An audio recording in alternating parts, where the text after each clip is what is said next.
A'udzubillahi minasyaitonirrajim. Bismillahirrahmanirrahim. Alhamdulillahirabbil alamin wa kafa.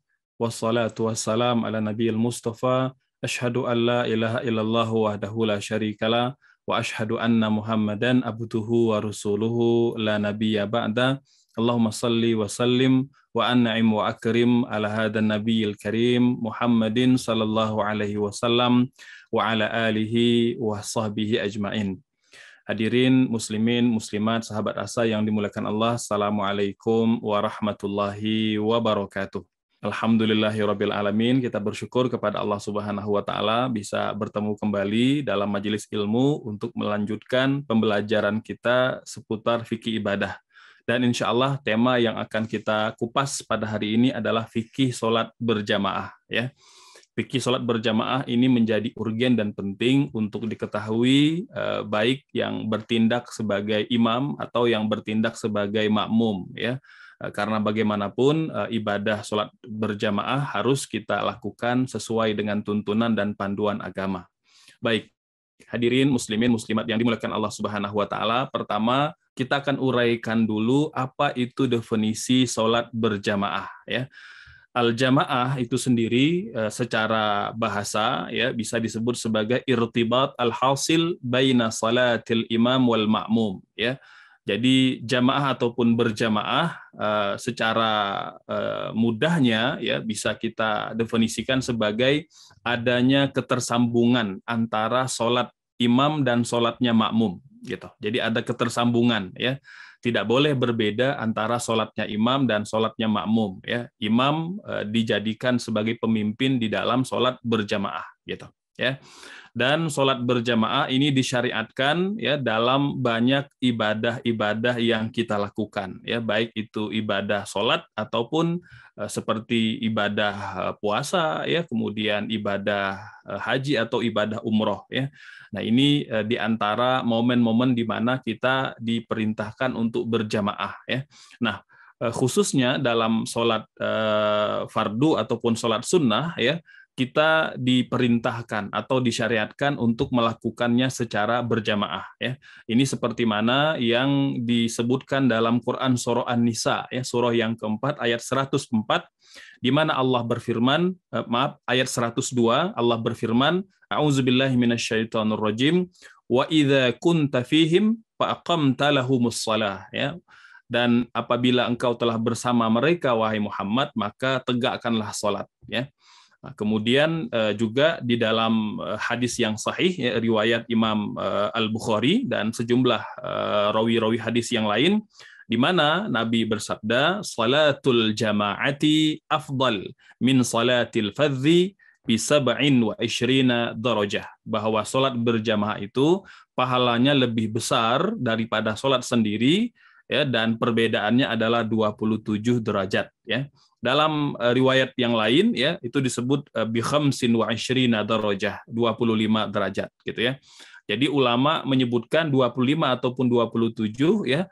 Perbedaan itu bukanlah perubahan yang perbedaannya bukanlah perbedaan yang kontradiktif, ya, tetapi penegasan bahwa sholat berjamaah memang pahalanya lebih besar dibanding sholat sendiri gitu, ya. Ini diantara dalil sholat berjamaah serta keutamaannya, ya. Kemudian juga diantara keutamaan yang lain, ya, seperti mana yang Nabi sabdakan, ya, dalam hadis Imam Muslim, di mana Nabi bersabda, man sarrahu ay yalqiyallaha ta'ala ghadan musliman falyuhafiz ala haula'is salawat haitsu yunadi bihinna fa innallaha ta'ala syara'a li nabiyyikum sallallahu alaihi wasallam sunanal huda wa annahunna min sunanil huda walau annakum sallaitum fi buyutikum kama yusalli hadha al mutakhallif fi baitihi la taraktum sunnata nabiyikum walau taraktum sunnata nabiyikum la dalaltum. Masya Allah. Jadi muslimin muslimat yang dimuliakan Allah Subhanahu wa taala, Nabi bersabda, barang siapa yang ingin, ya, berjumpa kelak dengan Allah Subhanahu wa taala, ya, maka hendaknya dia senantiasa menjaga salat-salat fardu, ya, di mana diperintahkan kita untuk melakukannya. Sesungguhnya Allah Subhanahu wa taala telah mensyariatkan kepada nabi kalian sunnah-sunnah yang menjadi petunjuk dari Allah Subhanahu wa taala. Dan sunnah-sunnah itu merupakan sunnah yang akan mengarahkan kita kepada kebaikan dan ketakwaan. Dan kalau kalian sholat di rumah-rumah kalian, artinya meninggalkan sholat berjamaah, maka sesungguhnya kalian telah meninggalkan sunnah-sunnah Nabi kalian. Dan kalau kalian telah meninggalkan sunnah-sunnah Nabi kalian, maka kalian pun akan tersesat. Jadi hadirin, muslimin, muslimat, sahabat asa yang dimuliakan Allah Subhanahu wa taala, hadis ini tentu menjadi pengingat kepada kita semua untuk berupaya untuk melakukan sholat fardu dan sholat sunnah yang mampu kita lakukan secara berjamaah gitu. Kemudian terkait dengan hukumnya. Jadi kalau tadi kita sudah menjelaskan hadis-hadis ya yang menerangkan tentang keutamaan sholat berjamaah ya. Lantas bagaimana dengan hukumnya ya? Nah, hukumnya memang ada perbedaan di kalangan para ulama, setidaknya kita bisa uraikan pada 4 pendapat. Ada 4 pendapat di kalangan para ulama terkait dengan hukum sholat berjamaah gitu ya. Yang pertama pendapat ulama Hanafi dan Maliki ya. Ulama Hanafi dan Maliki ya, ini umumnya mengatakan al-jamaah fil faraid ghairul jum'ah sunnah muakkadah. Ya, jadi kalau dalam mazhab Hanafi dan mazhab Maliki ya, bahwa sholat fardu ya adalah sunnah muakkadah, ya, sunnah yang sangat utama ya, karena memang dari hadis-hadis yang menjelaskan tentang keutamaan sholat berjamaah ini tidak secara tegas ya mengatakan bahwa hal itu diwajibkan, namun lebih diutamakan ya, seperti misalnya hadis tentang sholat berjamaah pahalanya itu lebih besar dibanding sholat sendiri sebanyak 25 sampai 27 derajat. Ini menunjukkan bahwa orang yang tidak sholat berjamaah ya, kalau ada uzur-uzur tertentu maka dia tidak berdosa gitu. Ini pendapat yang pertama. Pendapat yang kedua ya, menurut ulama Syafi'i ya, bahwa sholat berjamaah hukumnya adalah fardu kifayah ya. Wa qala Syafi'iyah fil asah al-mansus al-jama'atu fardu kifayatin ya. Jadi dalam pendapat ulama Syafi'i ya, dalam pendapat yang paling sahih secara mansus ya, jadi memang dinyatakan dalam ummahat, dalam buku-buku induk fikih Syafi'i, hukum sholat berjamaah itu hukumnya adalah fardu kifayah ya. Nah, ini fardu kifayah ini artinya apabila dikerjakan oleh sekelompok atau sebagian kaum muslimin, maka gugur kewajiban dari muslimin yang lain. Jadi perlu ada di antara umat Islam yang senantiasa melakukan sholat berjamaah. Ini menurut ulama mazhab Hanafi. Kemudian pendapat yang ketiga, menurut ulama Hambali, al-jama'atu wajibatu ainin. Ya, jadi dalam mazhab Hambali bahwa hukum sholat berjamaah itu fardu ain, ya, artinya wajib ain, dia wajib individu. Kalau dalam pendapat ulama Syafi'i, dia kewajiban kolektif, ya, jadi kewajiban kolegial. Kalau sudah sebagian menegakkan sholat berjamaah, maka gugur kewajiban dari jamaah yang lain. Namun dalam mazhab Hambali, dia wajib ain atau fardu ain, kewajiban individu. Ya, artinya setiap laki-laki muslim dia wajib melakukan sholat fardu secara berjamaah. Ya, ini pendapat yang ketiga. Adapun pendapat yang keempat, ya, sebagian ulama kontemporer ya, nah, itu menyebutkan bahwa sholat berjamaah adalah syarat sah sholat. Ya, artinya laki-laki yang sudah baligh mukallaf tidak sah sholatnya kalau tidak dilakukan secara berjamaah. Masya Allah. Jadi muslimin muslimat ini diantara 4 pendapat dari para ulama kita terkait sholat berjamaah. Ya, tentu kita bisa ya kemudian memilih satu di antara 4 pendapat ini seperti mana kecenderungan ya dan ilmu kita yang sampai kepada kita. Baik, selanjutnya kita akan uraikan tentang berapakah minimal terjadinya sholat berjamaah. Ya, aqallul jamaah au man tan'aqidu bihil jamaah. Ya, artinya berapakah batas minimal bisa ditegakkan sholat berjamaah. Ya, dan siapa sajakah yang sah melakukan sholat berjamaah gitu ya.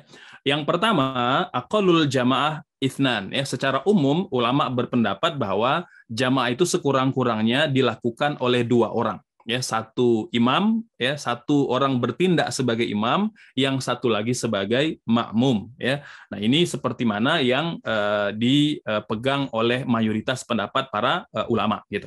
Bahkan dalam madhab Syafi'i dan madhab Hanafi boleh, meskipun makmum itu adalah seorang anak-anak yang belum baligh. Ya, nah, jadi imam wa makmum walau ma'as sabi inda Syafi'iyah wal Hanafiyah. Gitu. Jadi menurut ulama Syafi'i atau ulama Syafi'i dan Hanafi, bahwa jamaah itu minimal terdiri dari 2 orang, ya, laki-laki dewasa ataupun imamnya dewasa, laki-laki yang makmumnya adalah anak kecil, gitu, ya. Namun menurut madhab Maliki dan Hambali tidak boleh. Jadi makmum itu haruslah laki-laki yang baligh, ya, kemudian mukallaf, ya, dia telah baligh, artinya dia telah cukup umur, ya. Nah, umumnya yang telah cukup umur itu kalau laki-laki ditandai dengan mimpi basah, ya, kalau perempuan dengan menstruasi. Kalau dia sudah mencapai usia itu, maka menurut madhab Maliki dan Hambali barulah dia boleh menjadi makmum, gitu, ya. Di antara dalil, ya, bahwa minimal jamaah itu terdiri dari 2 orang, ini berdasarkan hadis dari Imam Ibnu Majah, Al-Hakim, ya, dan Al-Baihaqi, ya, di mana Nabi bersabda, al-itsnan fama fauqaha jamaah. 2 orang atau lebih itu dianggap jamaah. Ini di antara dalil dari hadis Rasul Sallallahu Alaihi Wasallam. Selanjutnya hadirin sekalian, tentang sholat berjamaah, ya, di manakah kita melakukannya? Ya, di manakah kita melakukannya? Ya. Maka ulama menyusun setidaknya ada masjid yang paling utama untuk didirikan sholat berjamaah.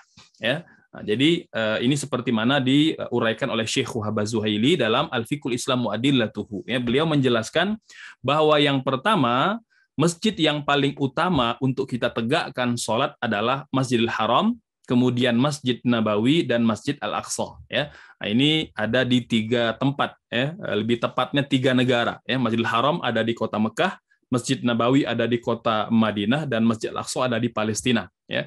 Nah, ini juga disebutkan dalam sejumlah hadis, ya, bahwa Nabi bersabda, sholat yang kita lakukan di Masjidil Haram di kota Mekah itu pahalanya adalah 100.000 kali lipat. Adapun sholat di Masjid Nabawi, ya, bi alfi sholah, 1.000 kali lipat, gitu. Adapun kemudian di sholat di Masjid Al-Aqsa di Palestina itu bi khamsimi'ah, ya, bi khamsimi'ah sholah, 500 kali sholat, gitu. Ya. Kemudian Nabi juga bersabda, la tasyuddur rihal illa salasatil masajid. Janganlah kalian bersungguh-sungguh untuk bepergian, ya, kecuali ke 3 masjid. Nah, yang Nabi maksudkan adalah Masjid Al-Haram, kemudian Masjid Nabawi, dan Masjid Al-Aqsa. Ya. Nah, ini yang pertama. Yang kedua adalah masjid jami', ya. Jadi masjid yang paling besar di tempat kita tinggal. Jadi tempat kita tinggal, ya. Nah, jadi kalau di tempat kita atau di komplek kita atau di persekitaran kita ada masjid yang paling besar, maka jika kita berkemampuan sholat ke sana itu lebih utama. Itu lebih utama. Jadi masjid jami. Umumnya masjid jami ini masjid di mana dilakukannya sholat Jumat, ya, karena dia mengumpulkan seluruh kaum muslimin di tempat itu. Kemudian yang ketiga, masjid yang terdekat dengan rumah kita. Nah, masjid yang terdekat dengan rumah kita. Ini adalah masjid yang utama untuk kita sholat di sana. Gitu. Kemudian yang keempat, ya, masjid yang paling banyak jamaahnya, ya, masjid yang paling banyak jamaahnya, gitu. Jadi kalau boleh jadi ada beberapa masjid di perumahan atau di tempat kita tinggal, maka pilihlah yang paling banyak jamaahnya. Ya, semakin banyak jamaahnya, maka insya Allah, ya, semakin banyak keberkahannya. Yang kelima, masjid yang memerlukan kehadiran kita. Masjid yang memerlukan kehadiran kita, gitu ya. Nah, ini terutama, ya, kalau kita bertindak sebagai DKM, ya, Dewan Kemakmuran Masjid, ya, atau yang diberikan amanah untuk mengajar masyarakat di tempat itu, maka masjid itu sangat, ya, perlu kita prioritaskan karena dia memerlukan kehadiran kita. Mungkin dengan kehadiran kita maka jamaah akan semakin ramai berdatangan ke masjid itu, ya, atau dengan kehadiran kita banyak majelis-majelis ilmu dan kegiatan-kegiatan sosial lainnya, ya, maka kita perlu memprioritaskan. Yang keenam, masjid yang paling lama. Ya, artinya masjid yang paling awal dibangun gitu. Mungkin ada 1-2 masjid di tempat kita, maka kalau kita ingin melakukan sholat, maka utamakan, prioritaskan masjid yang paling lama. Ya, nah, meskipun kalau masjid yang mungkin lebih baru, ya, kalau memang ada aspek-aspek lain yang kita perlu prioritaskan, maka tentu layak untuk kita pertimbangkan, gitu ya. Namun kalau kita ingin memilih di antara masjid yang paling lama, paling awal dibangun dengan masjid yang baru, maka kita utamakan sholat di masjid yang paling lama atau lebih awal dibangun. Yang ketujuh, ya sahabat asa yang dimuliakan Allah, masjid yang utama adalah masjid yang dekat, ya masjid yang dekat, gitu ya. Jadi masjid yang dekat, yang kedelapan masjid yang jauh. Ini sangat bergantung kepada tingkat kemaslahatan dan kebermanfaatan, gitu ya. Yang dekat tentu ya kalau kita melihat dia perlu dibantu untuk kita ramaikan, untuk kita makmurkan, ya terlebih mungkin juga memudahkan anak-anak kita untuk datang ke sana, gitu ya. Namun masjid yang jauh juga menjadi pertimbangan, ya karena ya semakin banyak langkah yang kita lakukan untuk ke masjid, maka itu akan mendulang pahala dari Allah Subhanahu wa taala. Karena di antara perintah Nabi, ya kathratul khoto' ilal masajid. Jadi kita memperbanyak langkah-langkah kita ke masjid, gitu ya. Baik karena sering kita ke masjid atau karena jauhnya jarak antara kita dengan masjid, gitu. Yang kesembilan, masjid yang melakukan jamaah di awal waktu. Ini perlu kita prioritaskan karena kata Nabi, amal yang paling afdal adalah as-salatu ala waktiha, salat di awal waktu. Maka kalau ada satu dan beberapa masjid di tempat kita, ada yang awal waktu, ada yang mungkin agak ditunda, ya atau diperlambat dari waktunya, gitu, mungkin atas sebab-sebab tertentu, mungkin karena di tempat itu banyak pekerja, ya pekerja-pekerja pabrik, ya atau mungkin buruh-buruh yang singgah di sana, maka boleh jadi pertimbangan itu DKM mengakhirkan sholatnya, gitu ya. Nah, maka kalau kita memilih, maka pilihlah yang melakukan jamaah di awal waktu. Di awal waktu. Ya. Kemudian yang ke-10, sholat bersama orang-orang soleh, orang-orang alim dan penyeru kebaikan. Masya Allah. Ya. Jadi ini di antara 10 ya pertimbangan di mana kita melakukan sholat berjamaah. Baik. Selanjutnya tentang kehadiran wanita ke masjid. Hudur an-nisa ilal masajid. Bolehkah wanita itu datang ke masjid, gitu ya. Dalam hadis yang sahih, ya, bahwa Nabi bersabda, salat seorang wanita itu adalah lebih utama di rumah mereka, ya. Nah, ini sepakat para ulama bahwa wanita itu salatnya yang lebih utama, yang lebih afdal, ya, adalah di rumah-rumah mereka, gitu ya. Meskipun ya wanita diperbolehkan ke masjid, namun dengan sejumlah persyaratan. Umumnya kata para ulama bahwa wanita boleh ke masjid apabila dia bisa aman dari fitnah. Jadi amnun minal fitan, gitu ya. Atau dia terhindar dari fitnah, ya baik itu mungkin fitnah wajahnya, mungkin fitnah suaranya, atau mungkin fitnah-fitnah yang lain, ya yang bisa muncul tatkala dia ke masjid, gitu ya. Para ulama menyebutkan di antara fitnah itu adalah fitnah wajah yang cantik, gitu ya. Wajah yang cantik boleh jadi akan menjadi sumber perhatian dan pusat perhatian laki-laki, ya. Maka jika hal itu menimbulkan fitnah, wanita tentu lebih utama sholat di rumah-rumah mereka, gitu. Fitnah yang lain boleh jadi karena kegiatan atau aktivitas mereka, ya. Kita melihat mungkin ya sebagian ada wanita-wanita yang kalau ke masjid, ya, selain aktivitas sholat berjamaah, mungkin ada ada perkumpulan, ya, atau pertemuan yang boleh jadi bisa menimbulkan majelis-majelis gosip, gitu ya. Nah, jadi membicarakan aib orang lain, ya, membicarakan sesuatu yang tidak bermanfaat, bahkan bisa mengandung dosa, ghibah, namimah dan lain-lain. Maka tentu ya fitnah itu harus kita hindari, ya. Meskipun gosip dan ghibah juga bisa terjadi di kalangan kaum laki-laki, tapi umumnya memang hal itu lebih banyak dilakukan oleh kaum wanita. Maka apabila hal itu tidak bisa dihindari, lebih utama wanita itu sholat di rumah-rumah mereka. Ya, meskipun ada momen-momen tertentu wanita diperintahkan ikut memakmurkan rumah-rumah Allah Subhanahu wa taala, ya, baik dengan majelis ilmu, kegiatan-kegiatan sosial dan aktivitas yang bermanfaat lainnya.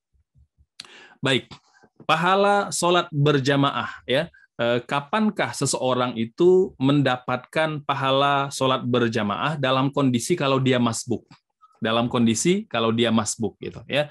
Kalau misalnya makmum itu hadir sejak awal, sejak takbir yang pertama, maka dia mendapatkan pahala sholat berjamaah dan pahalanya luar biasa. Ya, di antara kebaikannya Nabi bersabda, "Man shalla lillahi fi jamaah." Ya, barang siapa yang sholat berjamaah karena Allah Subhanahu wa taala ya, arba'ina yauman yudrik takbiratal ula ya, selama 40 hari 40 malam dan dia tidak ketinggalan takbir bersama imam ya, artinya ketika imam takbir dia sudah berada dalam shaf berjamaah dengan imam gitu. Maka Nabi bersabda kutibat lahu baro'atan. Maka laki-laki yang konsisten sholat berjamaah 40 hari 40 malam tidak ketinggalan takbir bersama imam ini akan mendapatkan 2 kebebasan. Yang pertama baro'atun minan nar, kebebasan dari api neraka.